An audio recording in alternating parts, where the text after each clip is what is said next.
സഭാചരിത്രം പരിശോധിക്കുകയാണെങ്കിൽ ഏറ്റവും കൂടുതൽ വിവാദങ്ങൾ ഉണ്ടായിട്ടുള്ളത് വിശുദ്ധ കുർബാനയുമായി ബന്ധപ്പെട്ടാണ്. ഈ കുർബാനയും ഞാനും തമ്മിൽ എന്ത് ബന്ധമാണുള്ളത്? സഭയുടെ ഹൃദയമാണ് കുർബാനയെങ്കിൽ കുർബാനയോട് താല്പര്യമില്ലെങ്കിൽ സഭയുടെ ഭാഗമല്ല.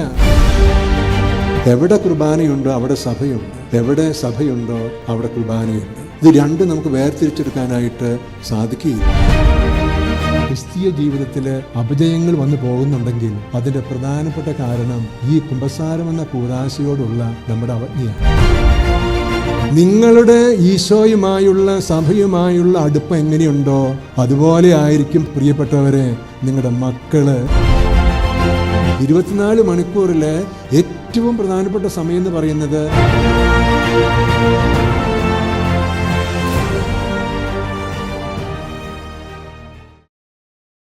യോഹന്നാന്റെ സുവിശേഷം 17-ാം അധ്യായം.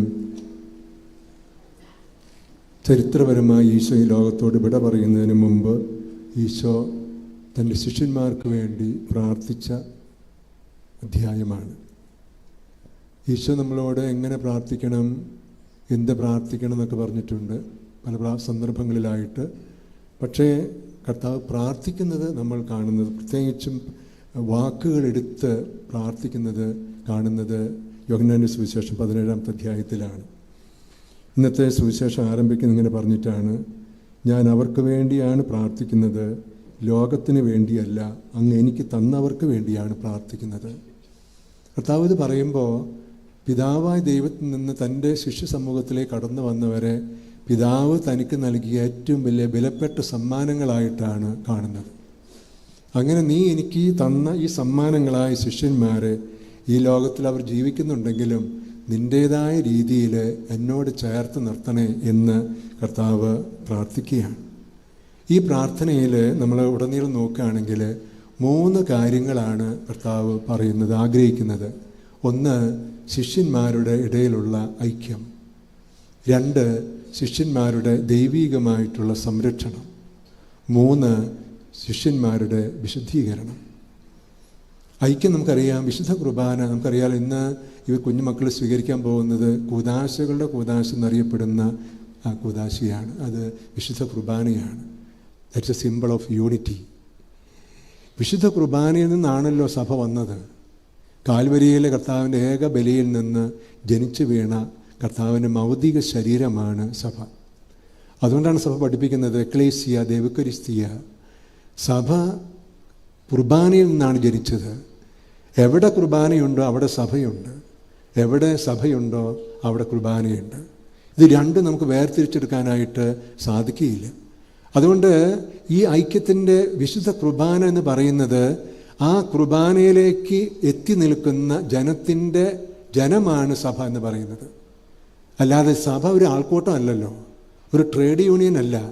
സഭ എന്ന് പറയുന്നത് ക്രിസ്തുവാകുന്ന ശിരസിനോട് ചേർന്ന് നിൽക്കുന്ന ശരീരമാണ്.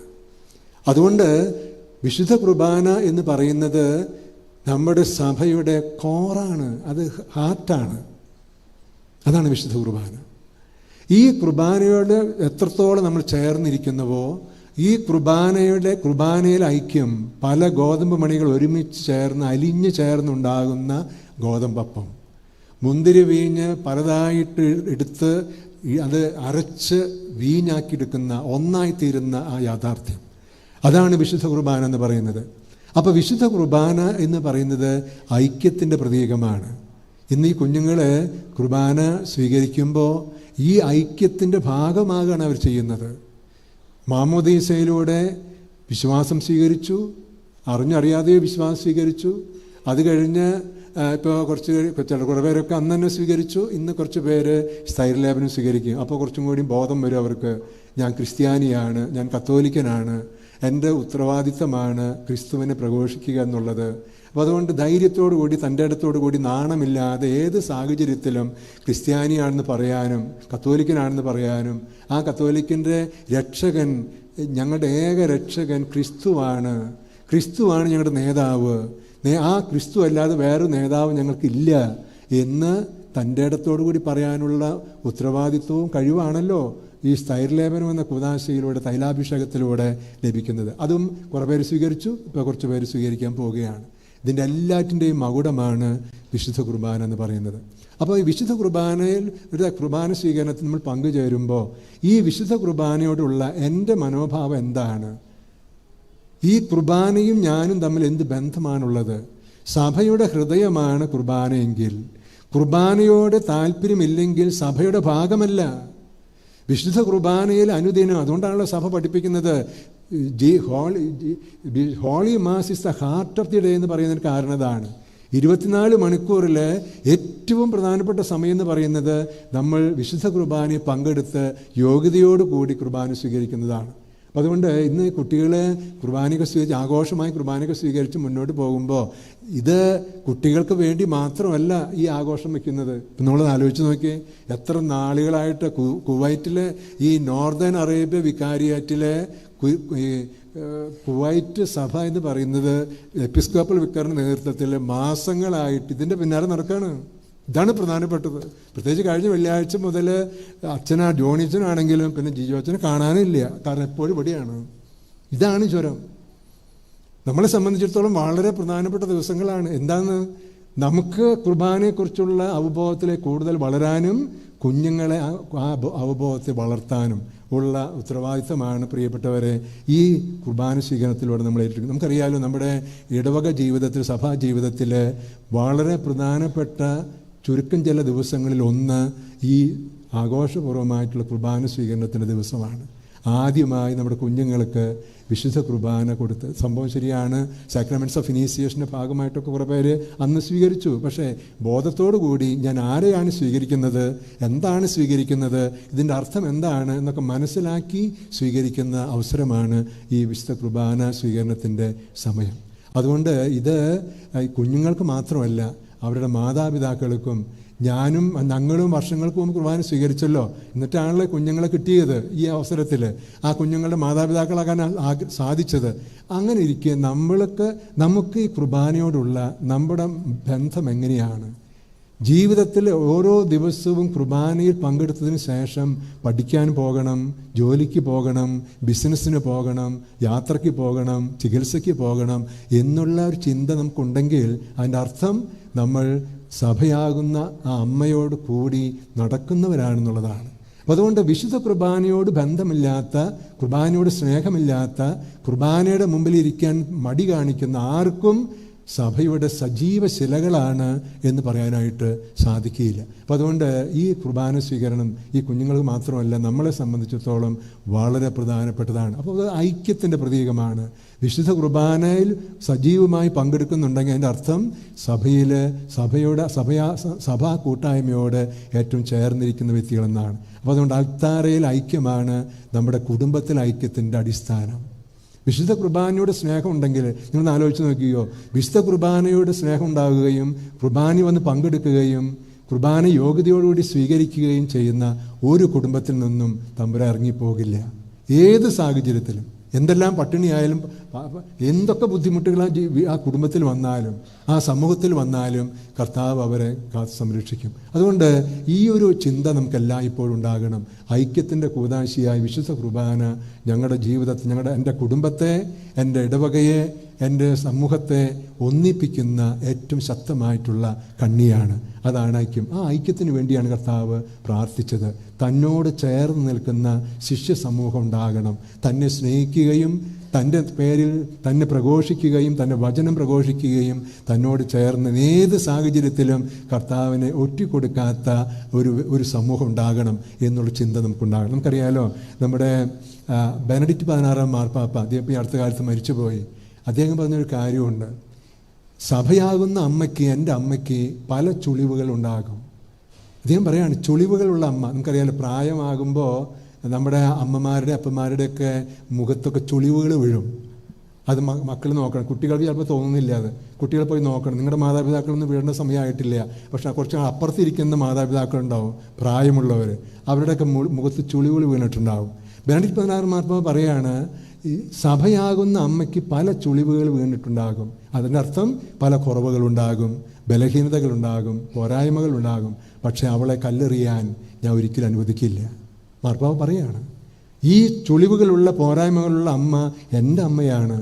ഈ അമ്മയോട് ചേർന്ന് നിൽക്കാതെ ക്രിസ്തുവിനോട് എനിക്ക് യാതൊരു ബന്ധം ഉണ്ടാകില്ല എന്ന് അവിടെ പറയുകയാണ്. അപ്പോൾ അതുകൊണ്ട് നമ്മുടെ ജീവിതത്തിൽ ഈ വിശുദ്ധ കുർബാനയെക്കുറിച്ചുള്ള നല്ല കാഴ്ചപ്പാട് നമുക്കുണ്ടാകണം. രണ്ടാമത്തെ കാര്യം കർത്താവ് പറയുന്നത് ദൈവികമായിട്ടുള്ള സംരക്ഷണമാണ്. വിശുദ്ധ കുർബാന നമുക്കറിയാം, നമ്മുടെ സഭാചരിത്രം പരിശോധിക്കുകയാണെങ്കിൽ ഏറ്റവും കൂടുതൽ വിവാദങ്ങൾ ഉണ്ടായിട്ടുള്ളത് വിശുദ്ധ കുർബാനയുമായി ബന്ധപ്പെട്ടാണ്. കർത്താവിൻ്റെ കാലത്ത് തന്നെ ഉണ്ടായല്ലോ. യോഹന്നാന്റെ സുവിശേഷം 6-ാം അധ്യായം യൂക്കറിസ്റ്റിക് ചാപ്റ്റർ വിശുദ്ധ കുർബാനയെക്കുറിച്ചുള്ള ഈശോയുടെ പ്രബോധനമാണ്. അതിനെക്കുറിച്ച് പറഞ്ഞ് 6-ാമത്തെ അധ്യായം 53-ാമത്തെ വാക്യത്തിൽ നമ്മൾ കാണുന്നുണ്ട്, മനുഷ്യപുത്രൻ്റെ ശരീരം ഭക്ഷിക്കുകയും രക്തം പാനം ചെയ്യുകയും ചെയ്യാതെ നിങ്ങൾക്ക് നിത്യജീവൻ ഉണ്ടാകുകയില്ല. കർത്താവിനോടുകൂടി വർഷങ്ങളായി പിന്തുടർന്ന് കർത്താവിനെ അനുഗമിച്ചിരുന്ന ശിഷ്യന്മാർ കുറേ പേര് കർത്താവിനെ ഉപേക്ഷിച്ച് പോയി. യോഹന്നാൻ എഴുതി വച്ചിരിക്കുകയാണ്, ആ ശിഷ്യന്മാർ ഒരിക്കലും പിന്നെ ഈശോയെ അനുഗമിച്ചിട്ടില്ല. അതിന് കഴിഞ്ഞ് കർത്താവിൻ്റെ ശിഷ്യന്മാരോട് ചോദിക്കും, അപ്പോസ്തലന്മാരോട് ചോദിക്കും, കർത്താവിൻ്റെ ദൗത്യം തുടർന്നുകൊണ്ട് പോകാനായിട്ട് പ്രത്യേകം തിരഞ്ഞെടുക്കപ്പെട്ട 12 പേരോട് കർത്താവ് ചോദിക്കുകയാണ്, നിങ്ങളും പോകുന്നില്ലേ എന്ന്. കർത്താവിന് യാതൊരു പ്രശ്നവുമില്ല.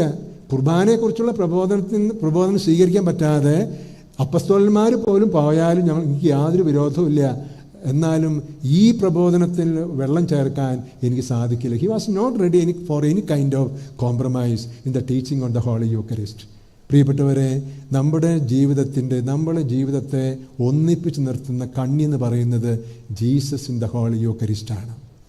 ആ വിശുദ്ധ കുർബാനയിലേക്ക് നോക്കി പ്രാർത്ഥിക്കുന്ന, വിശുദ്ധ കുർബാനയിൽ സജീവമായി പങ്കെടുക്കുന്ന, യോഗ്യതയോടുകൂടി ഇന്നത്തെ ലേഖനത്തിൽ പൗലോസ് പറഞ്ഞില്ലേ, അയോഗ്യതയോടുകൂടി അപ്പത്തിൽ നിന്ന് ഭക്ഷിക്കുന്നവൻ തനിക്ക് തന്നെ ശിക്ഷാവിധിയാണ് വരുത്തി വയ്ക്കുന്നത്.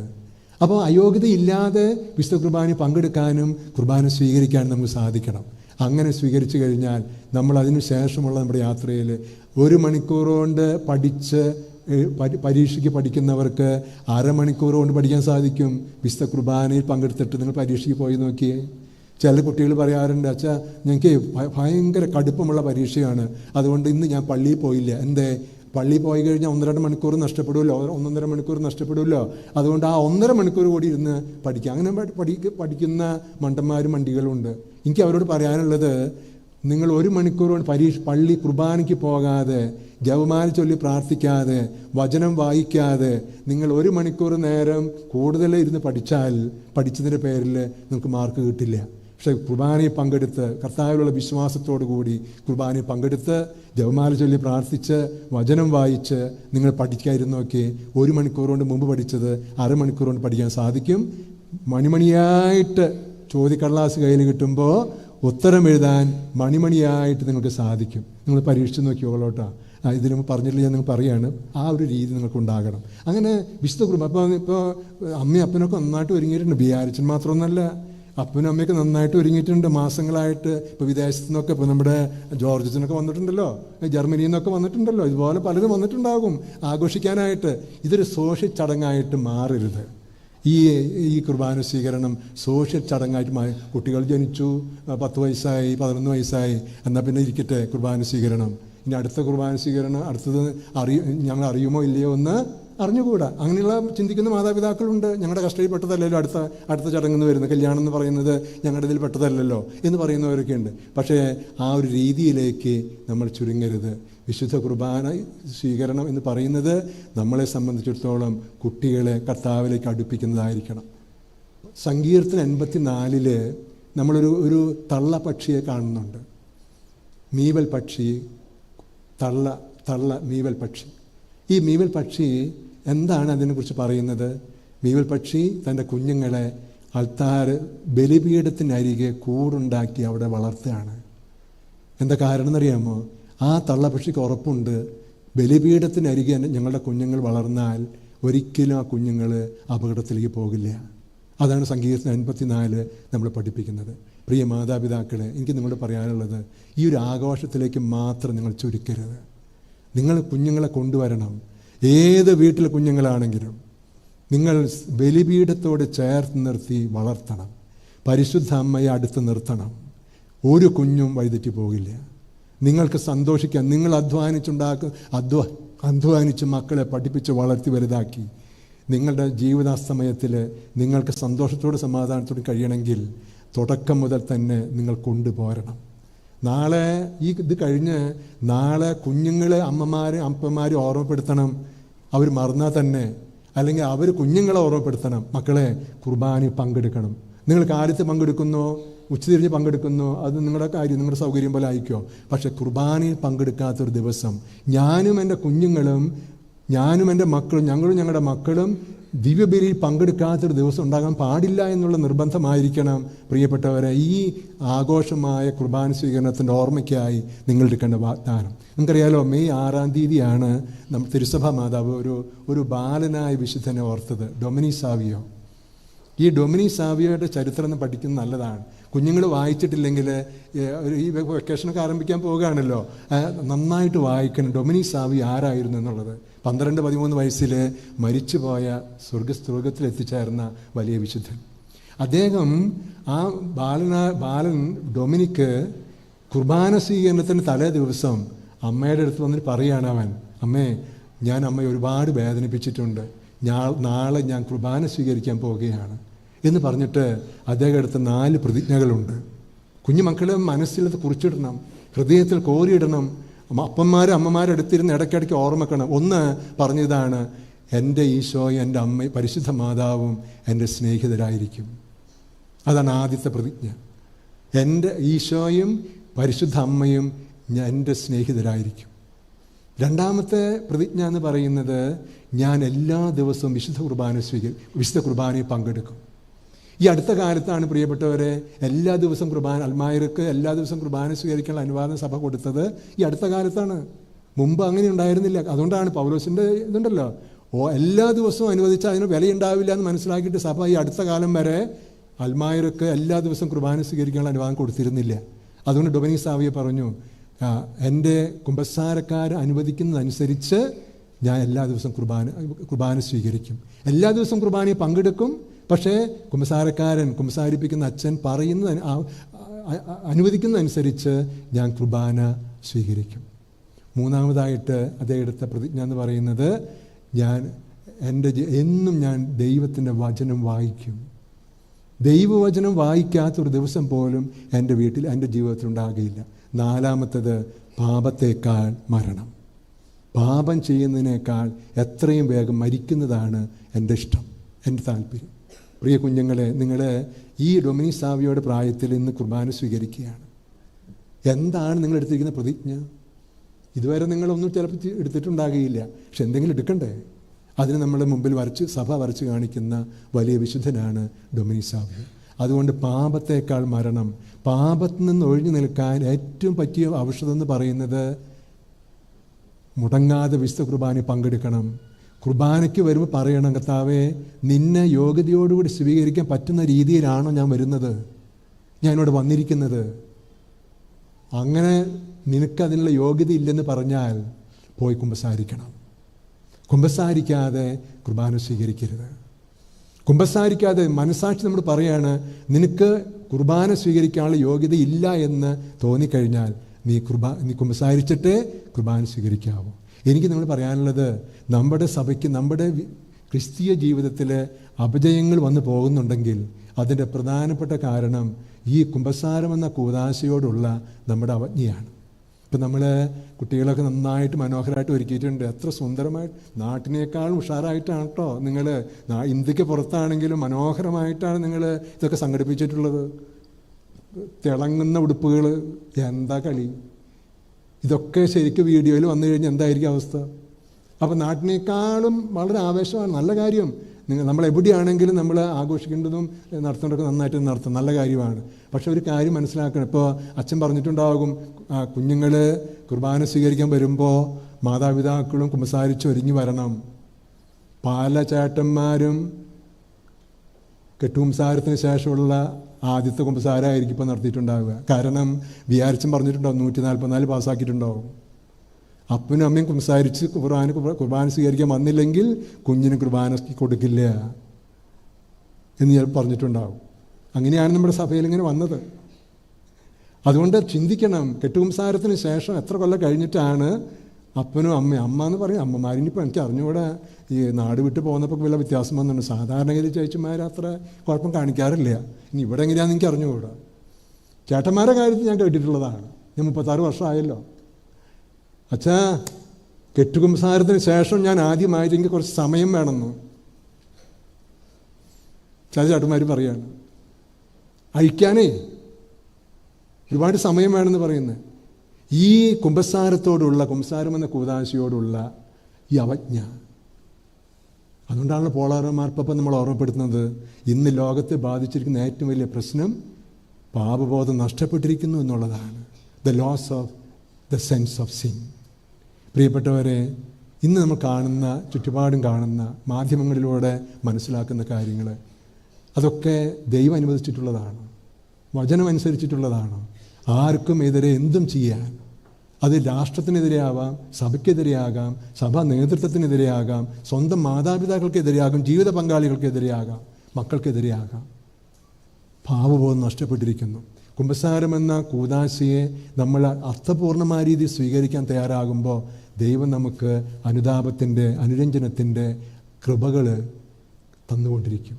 അപ്പോൾ അതുകൊണ്ട് നമ്മൾ ആ ഒരു രീതിയിൽ കുഞ്ഞുങ്ങൾ മാത്രം ഇന്നിപ്പോൾ കുഞ്ഞുങ്ങൾ ഇന്നലെ ടീച്ചർമാർ പറഞ്ഞതിൻ്റെ അടിസ്ഥാനത്തിൽ എല്ലാം കടലാസിൽ എഴുതി വന്ന് കുമ്പസാരിച്ചിട്ടുണ്ടാവും. എനിക്ക് മക്കളോട് പറയാനുള്ളത്, ഈ ഒരു ശൈലി എന്നുണ്ടാവണം കേട്ടോ. കടലാസിൽ എഴുതി തന്നെ നിങ്ങൾ കൊണ്ടുവരണം, ഒരുങ്ങി പ്രാർത്ഥിച്ച് അനുദപിച്ച്. ഡൊമിനിക്ക് പറഞ്ഞതുപോലെ കുറച്ച് അമ്മയ്ക്കെതിരെ അപ്പനെതിരെ ഞാൻ പല തെറ്റുകളും ചെയ്തിട്ടുണ്ടാകും, എന്നോട് നിങ്ങൾ ക്ഷമിക്കണം, നാളെ ഞാൻ ഈശോയെ സ്വീകരിക്കാൻ പോവുകയാണ്. ഡൊമിനിക് സാവിയോ കുർബാന സ്വീകരണത്തിൻ്റെ തലേ ദിവസം പറഞ്ഞ കാര്യമാണ്. ഇതുപോലെ പറയുന്ന ഒരു പ്രാർത്ഥനാ ശൈലി നിങ്ങളുടെ ജീവിതത്തിലുണ്ടാകും. ഈശോയുടെ മുമ്പിൽ വന്ന്, സക്രായയുടെ മുമ്പിൽ വന്ന്, കർത്താവേ ഇന്ന് എനിക്ക് കുർബാനയിൽ പങ്കെടുക്കണം, പക്ഷേ കുർബാന സ്വീകരിക്കാൻ പറ്റുന്ന യോഗ്യത എനിക്കുണ്ടോ എന്ന് ചോദിക്കണം. നമ്മൾ ചോദിച്ചിട്ട് നിനക്കതിനുള്ള യോഗ്യത ഇല്ലെന്ന് പറഞ്ഞാൽ അച്ഛൻ്റെ അടുത്ത് പോയി കുമ്പസാരിച്ചിട്ട് കുർബാന സ്വീകരിക്കാവോ ഒന്ന് തീരുമാനിച്ച് പ്രതിജ്ഞ എടുത്ത് മുന്നോട്ട് പോകുന്ന ഒരു ആധ്യാത്മിക ശൈലി നമുക്കുണ്ടാകണം. അതാണ് നമുക്ക് വേണ്ടത്. അപ്പം അതുകൊണ്ട് പ്രിയപ്പെട്ടവരെ, ഈ കുഞ്ഞുങ്ങളുടെ കുർബാന സ്വീകരണം, കുഞ്ഞുങ്ങളിൽ ഇപ്പോൾ കർത്താവിൻ്റെ സൈരലേപനത്തിലൂടെ, കുമ്പസാരത്തിലൂടെ, കുർബാനയിലൂടെ സ്വീകരിച്ച് അവർ സ്വീകരിക്കുന്ന അഭിഷേകം നഷ്ടപ്പെടാതെ സൂക്ഷിക്കണം. ഞാനൊരു കാര്യം നമ്മോട് പറയട്ടെ. എനിക്ക് പരിചയമുള്ളൊരു വീട്ടിൽ പോയി, ഞാൻ അച്ഛനാകുന്നതിന് മുമ്പാണ്. അപ്പോൾ അവർ വളരെ ഫ്രീ ആയിട്ട് സംസാരിക്കുന്ന, പെരുമാറും ചെയ്യുന്ന ആൾക്കാരാണ്. അപ്പോൾ ഞാനിങ്ങനെ പറഞ്ഞപ്പോൾ 2 കുട്ടികൾ അവിടെയുണ്ട്. അതിലൊരു കുട്ടി ഞങ്ങൾ ചെന്ന് ഒന്നും മൈൻഡ് ചെയ്യുന്നില്ല. അവനിങ്ങനെ ഓടി നടന്ന് വെള്ളത്തിൽ സോഡിയം ഇട്ട പോലെ നടക്കുക. ഒരുത്തനാണെങ്കിൽ ഞങ്ങളുടെ അടുത്ത് വന്നിരുന്ന് ഞങ്ങൾ പറയുന്നത് കേട്ട് കാര്യങ്ങളൊക്കെ ചെയ്യുകയാണ്. അങ്ങനെ കുറച്ച് കഴിഞ്ഞപ്പോൾ ഞാൻ അവരോട്, ചേട്ടനോട് ചോദിച്ചേട്ടാ, അപ്പോൾ വളരെ ഫ്രീ ആയിട്ടുള്ളതുകൊണ്ടാണ്, അല്ലെങ്കിൽ ഞാൻ ചോദിക്കില്ലല്ലോ, ചേട്ടാ ഈ 2 പിള്ളേർ ചേട്ടൻ്റെ മക്കളല്ലേ എന്ന് ചോദിച്ചു. ചേട്ടൻ്റെ മക്കളല്ലേ ഈ 2 പേര്? എന്താ അങ്ങനെ പറയണേ? അല്ല, 2 തരത്തിലാണല്ലോ, 2 എക്സ്ട്രീമാണല്ലോ. അപ്പോൾ വളരെ രസികനായ ചേട്ടൻ എന്നോട് പറഞ്ഞു, ഈ ചാടി നടക്കുന്ന ചെറുക്കനെ എന്നോട് പറഞ്ഞു അച്ഛാ, അത് ഈ ചാടി നടക്കും BC-കാരനാണെന്ന് പറഞ്ഞു. BC-കാരൻ. അപ്പോൾ ശാന്തമായിരിക്കുന്നവനോ അവൻ AD-കാരനാണെന്ന് പറഞ്ഞു. അപ്പോൾ ഞാൻ പറഞ്ഞു, BC AD ഒക്കെ നമുക്ക് എല്ലാവർക്കും അറിയാമല്ലോ. BC എന്ന് പറഞ്ഞാൽ ബിഫോർ ക്രൈസ്റ്റ്, AD എന്ന് പറഞ്ഞാൽ അന്നോ ഡോമിനി, AD കർത്താവിന് ശേഷമുള്ള. അപ്പോൾ അച്ഛൻ പറഞ്ഞു, അല്ല അച്ഛാ, ഞാൻ പറഞ്ഞത് ഈ BC-കാരൻ ജനിച്ചത് എൻ്റെ നവീകരണത്തിന് മുമ്പാണ്, AD-കാരൻ ജനിച്ചത് ഞാൻ നവീകരണത്തിലേക്ക് വന്നതിന് ശേഷമാണ്. പ്രിയപ്പെട്ടവരെ, എത്ര വലിയ തിയോളജിയാണ് ഈ മനുഷ്യൻ പറഞ്ഞത്.